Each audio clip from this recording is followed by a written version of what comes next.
for example, in Ghana, should we really care? Yeah, we need to care. US is a big player in the world. When it comes to economics of countries, when it even comes to global politics, whatever happens in the US definitely affects the entire world. And as far as foreign policies are concerned, normally the policy of a particular regime would dictate how the US is going to have dealings with the rest of the world. In our context, developing countries for that matter. So definitely, whatever happens in the US matters to us. And we need to watch carefully and see what's going to happen. There's also the big matter of geopolitics.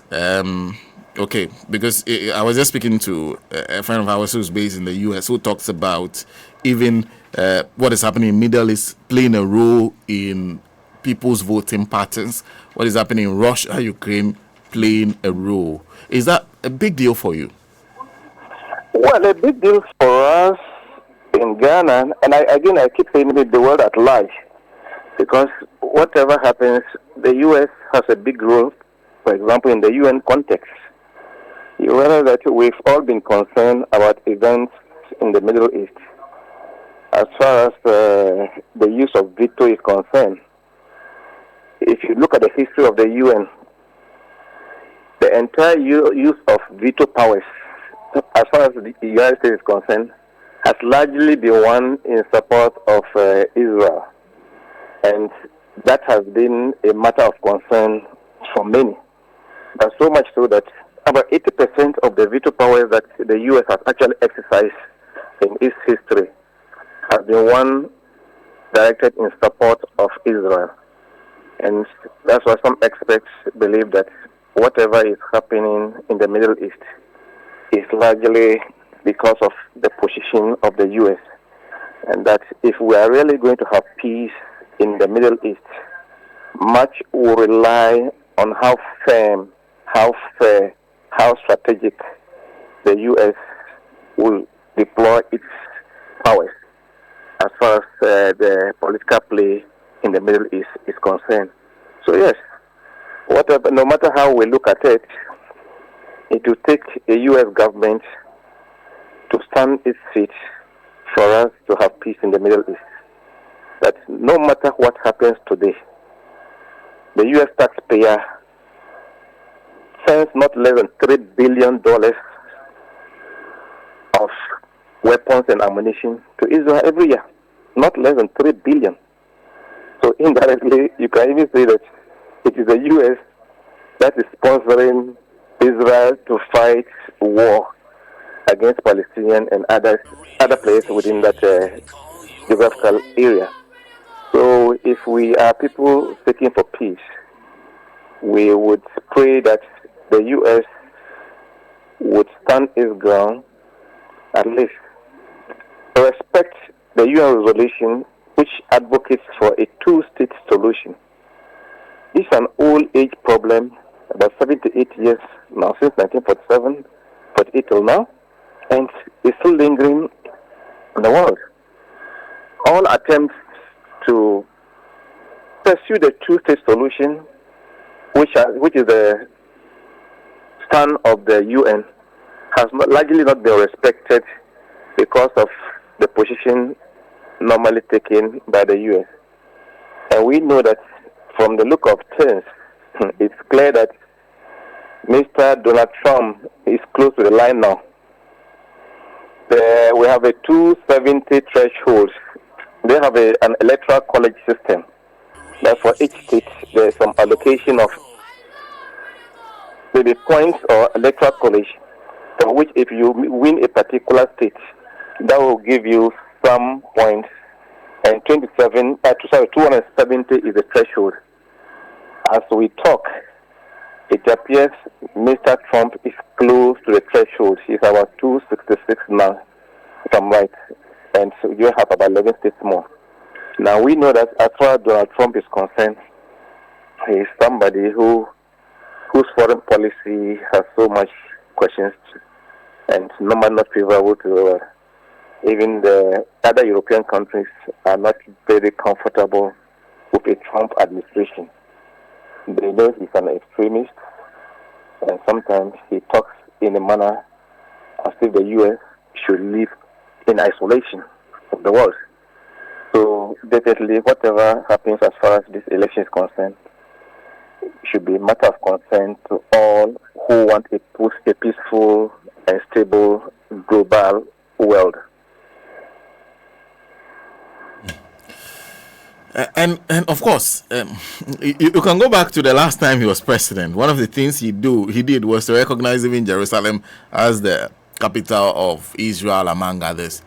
Yeah. So when it comes to that particular war, the fact that Donald Trump is winning, would it change anything, or is it just worsen the matter? Well, it might even worsen the matter. He's going to have Netanyahu in his good books, and you can be sure that Netanyahu will have the free hand to do whatever he wants. The fear is that the cohesion of the UN will be threatened because the actions of Israel somehow has actually endangered the peace and unity of the international community. So much so that it's clear that Israel has broken almost every humanitarian law you can think of. Israel has not respected the Geneva Conventions. It is engaged in arbitrary killings. It is even using things like water, electricity, which are things that the UN do not require or expect people to use in the case of war. But Israel is using all this to punish, innocent civilians, particularly women and children. Health facilities are being destroyed here and there. We're talking in excess of about 43,000 deaths now, largely women and children. And who even knows how many people are buried under the rubble? This is what has been certified. Believe me, with the kind of destruction that has occurred, there are still hundreds, if not even thousands, of people buried under the rubble, whether in Lebanon or in Gaza. Now, these are things that do not, help the cohesion of the world. Because when it comes to war, there are laid down regulations that the international community has put. And we expect that countries, no matter what, should respect this. But Israel has disregarded all this.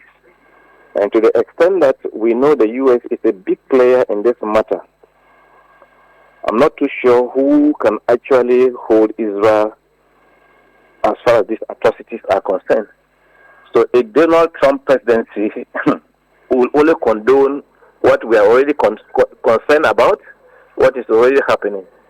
And Netanyahu might just have the exit to do more of what he's doing. And that is a danger to the global security. For us here in Ghana, we have an election ahead. Do you see any parallels? Come again? We have an election ahead here in Ghana. Yes. Do you see any parallels you can draw? Well, there are parallels, quite obvious. But for me, I want to rely much more on what research institutions are telling us. Yes, a return of Donald Trump will seem to suggest a return for John Dramani Mahama. Okay, but then I want to go beyond that to look at the fact that reports and surveys that we have read in the past couple of days and weeks are quite obvious.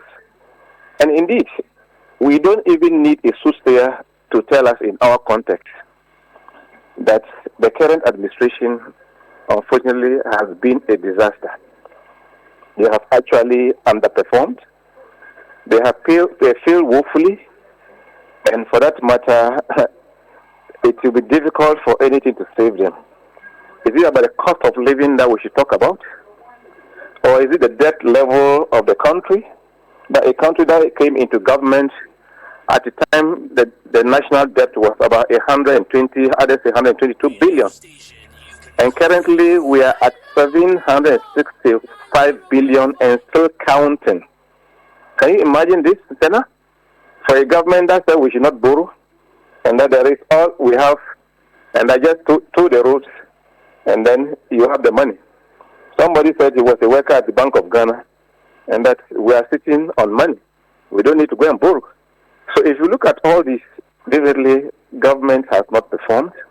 Look at the exchange rate, which is a critical component of our economy as far as import and export of goods and services are concerned. We're a country so reliant on exports. On imports. We rely so much on imports. Hence, whatever happens for the exchange rate is critical to us. What was the exchange rate when this government came into office? Just about 4 cedis. Today, the dollar has already crossed 17 cedis. Do we know how much businesses have been destroyed because of this dynamics? So definitely, on that score, the government has failed. The economy has not performed well. But the most critical and most significant for me has to do with the administration of state institutions. Governance has been on the decline. So much so that state institutions are not working and looking up to the state, but rather they are working and looking up to protecting a regime. And that is a danger for our democracy. Almost all the state institutions that you can think about have in one way or another been compromised.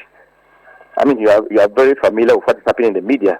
I don't need to educate you on this. But as far as maybe our listeners are concerned, if we take the police, if we take the military, take electoral commission, take even the judiciary. In fact, not that the same threat is even extended to parliament.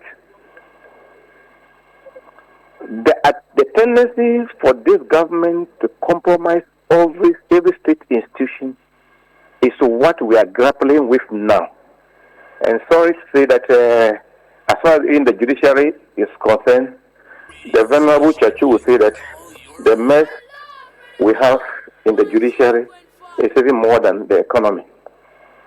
And that speaks volumes. Judiciary is supposed to be the last version of our hope, to the extent that if there are disputes in the community or within our political space, the judiciary should be the last place we should run for solace. But under the current circumstances, with the problem that Parliament is facing now, I believe was caused by the judiciary. If leadership of Parliament, particularly from the MPP group side, would have sat down, reflected, whatever is happening today could have been handled at their level by engaging in dialogue among themselves, and then it would have been settled. This is the 7th Parliament, for God's sake. Or no, the 8th rather. I believe that previous parliaments have also had their disagreements, but it did not reach this stage. So the question is, how were previous, parliamentary leaders handling affairs?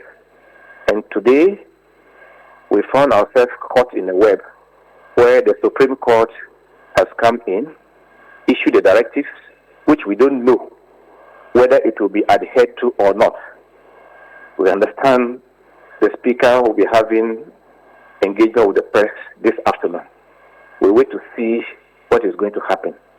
So, getting back to your point, my concern as far as our election is concerned has to do with the fact that governance itself has been affected with the advent of Nanado, coming into power. That's so much so that it's difficult to get any, institution of state today that is seen working in the interest of our young democracy. And so now, if my even permit me, when President Nanado's father was the Chief Justice, he is quoted to have said that the judiciary, like any other democratic institution, must justify its continued existence. And by that, it meant that the actions and conduct of the judiciary must be subject to the same measure of public scrutiny as any governmental institution. But today, what is the narrative? Anything about the judiciary, say, oh, no, don't go there. You are demonizing the judiciary. That's our last hope. But going by this statement by the former Chief Justice, the father to our current president, it means that the judiciary must be subject to public scrutiny. At the end of the day, what is democracy if we cannot address the concerns and needs of the people? It is only when we have the concerns and needs, desires, and aspirations of the people that we can talk of a democracy. So yes, as far as I'm concerned, yes, these elections that's coming, I hope that it will be peaceful. But I think that this government has underperformed, and there's a need for us to review, if not reset, as some people are saying. Thank you. I see. Doc, always a pleasure talking to you. Thank you. Yeah. Have a blessed day. You too. Alhaji Dr. Aminu Shittu, adjunct lecturer at Ashesi University, retired peacekeeping officer, having a conversation with us on what is happening in the U.S. We are monitoring the end news. Something new. Still update, 86